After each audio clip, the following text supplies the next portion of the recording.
Sublime, what's going on? What you got us? Great, fam. How's everybody doing? How has your week been? God is good. We're doing good. How are you? Awesomeness. I'm great on this side. Just had some. I am just out. Peace. Everything is a-okay. All the king's daughters and all the king's men. I know that's right. And I got it. The topic today is what you say it is, bro. Awareness. Oh, I'm just the title is powerful. Awareness. I mean, the title. Yeah. The title of today is awareness. So I got a question for you, Dr. Sublime. What's going on? Some of the things that's going on in Africa. Do you know what's going on with the guy? I forget his name, but Brother Rich just talked about him on his channel. Burkina Faso, Ibrahim Traore. Yeah, that guy. that guy. What's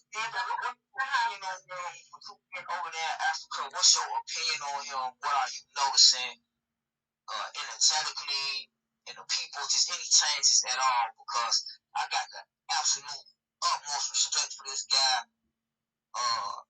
I mean, he just making moves powerful. Obviously, a godsend with over 18 assassination attempts on his life.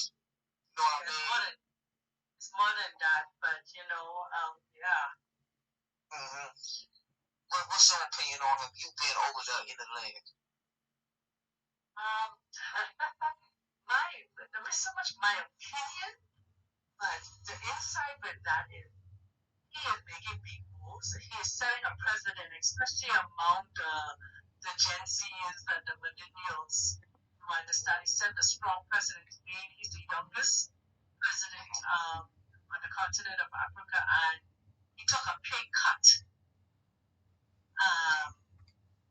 He hasn't upgraded no vehicle, he hasn't upgraded no house, and all this different stuff that every president would do when they take that kind of shit and stuff like that. So everything is about the people. Everything is about bettering the living conditions and the living standard for the people. He's opened up Burkina Faso for those who want to come and relocate from the diaspora to get citizenship without that long, drawn-out process and stuff like that. Some people try to make money from it, say, but you have to come through their organization to get there. That's not true. You can just go there yourself as an African American diaspora and apply for residency, citizenship, and paperwork, whatever the paperwork is. I don't know the cost of the paperwork and stuff like that. Everything has a little price to it, but it's nothing extravagant. But for me, he has set a major precedent. And what he's told the whole continent of Africa is this: it can be done. We can decolonize the continent. He has moved French as their national language and put their own native language. They're moving French names from their streets and stuff like that. So he set a very big precedent. And on top of that, they're talking about assassination attempts. One of the things is those people want him there. He did not intend to stay there.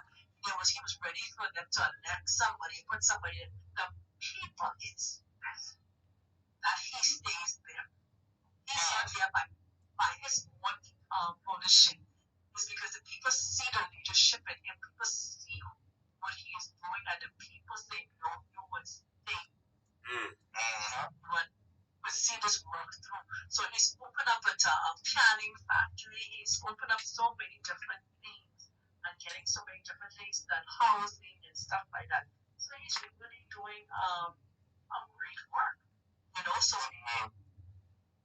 throughout the continent of Africa, his name is being praised and being sing among, like I said, season among the millennials that all seasoned politicians and stuff like that, own watch guards and gatekeepers, right? They took the word out of my mouth. He don't sit well with the gatekeepers at all. But I also love what the other two countries are also doing, and now this female president in Libya, she's also taking a stand also.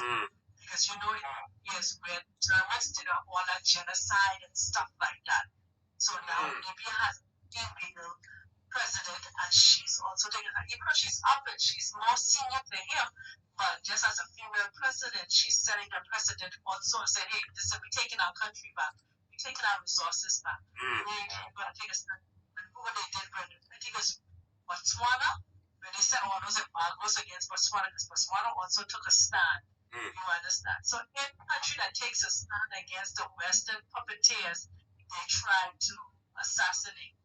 You understand? So that's how like Treat Lumumba and all of them got assassinated at very young age, 30-something-year-olds and stuff like that. They assassinate you quick and put these 90-something-year-old people, 70-something-year-old people in position to keep the masses down and keep them quiet. So I'm very proud of him as a young man.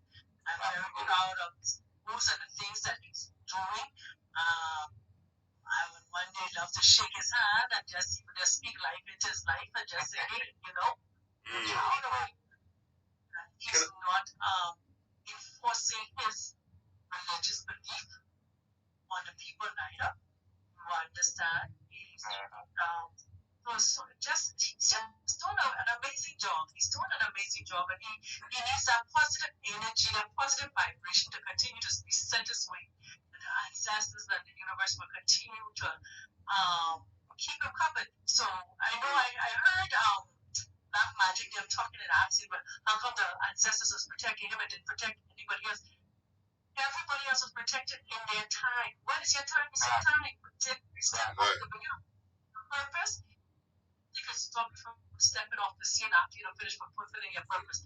His purpose is for now. And the script, go by the scripture. The scripture says, and a little one will lead them. He's considered a little one. And Niger is, Burkina Faso is considered a little country. One small landlocked country. I must help them. Who came to their aid? Mali is helping. So many other countries around them are helping them. You don't even realize that even I think that's the southern part of Nigeria, they even support him. And you look at Ghana, the new president of Ghana also, they're doing the same thing. This young man set the bar so high. Exactly. Can I say two things about that, sister? Yes. You had mentioned that the people put him in that position. The first thing I wanted to say was that happened up here with a melanated brother. May he rest in power, peace, and his name was John Jenkins, and he never ran. He didn't put his name on the ballot or nothing. The people wrote him in when it was time to elect. That's how good of a mayor he was up here. So yeah, when the people have spoken, I think that's a powerful thing, and that powerful, that awareness that's happening, like, whether this man was gonna do it first or started on it first, it's like Trump done started a snowball effect. Everybody wants to start standing up, like, wait, if he can do this, we can do this too. And we're gonna have that Western support, because that man ain't playing no games. Like, you will get bombed if you wanna, you wanna act tough. Like, that's just how he's feeling.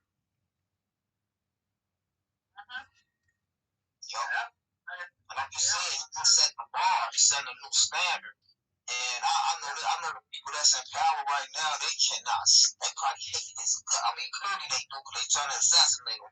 But the fact that he didn't even want that, the people wanted to give him that position, they can't stand that. Because isn't that how, to my knowledge, that's how leadership used to be back in the golden days, the ancestor times, as I call it, I call it the golden days, because our leaders was loved. They wasn't feared. Mm-hmm. You know what I mean? And there was balance. lot of them walked amongst the people.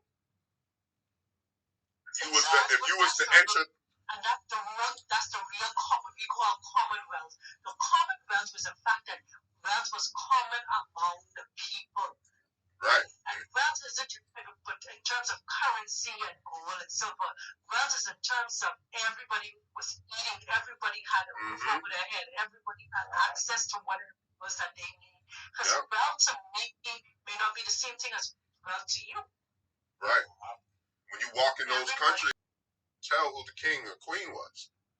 Because they right there, you know, mashing grapes or doing whatever. Like, that's what we need to get back to. Yeah. You know, you're king because you're the smartest at making certain choices that's going to lead our people into the, you know what I mean? That's why you're king. You're not king because we fear you or you're doing mass genocide or this other craziness. Like, you don't need to rule that way.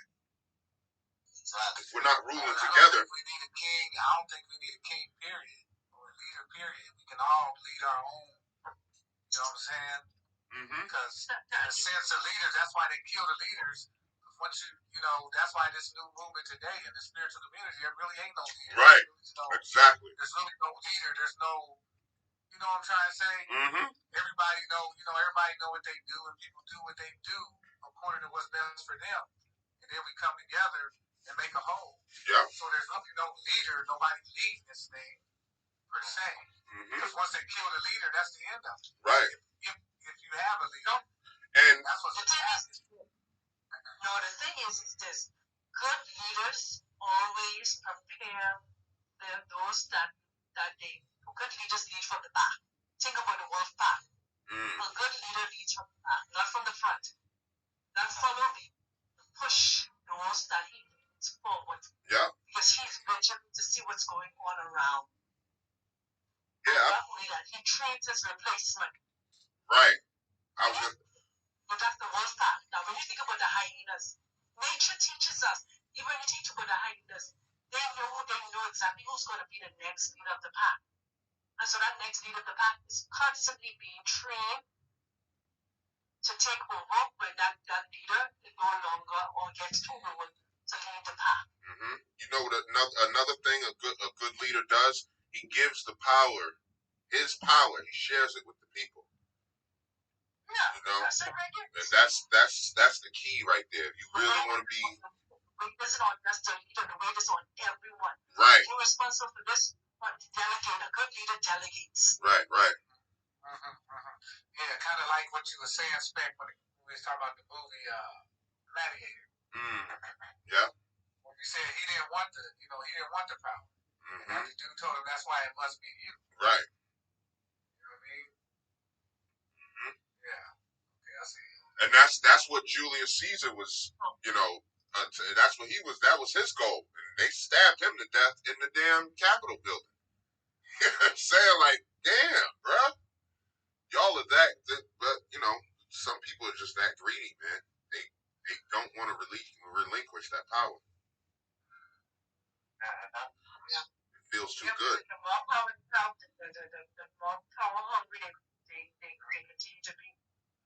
You know, when it's balanced, then the more power somebody get, the more they realize that the more replaceable they are. Powerful people understand they're replaceable. Right.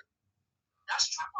Understanding that you're replaceable and being able to train somebody. As I remember, for me as a leader, I always train other people. I don't want to be the only voice.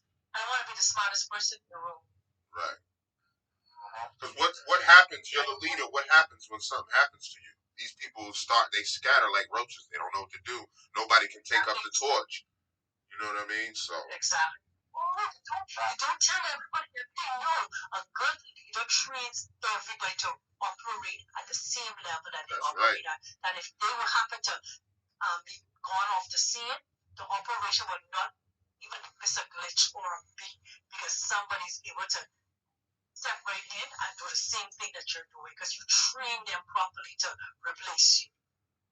When people get the idea that we have to move as a unit, all this individualism, that mentality has to go.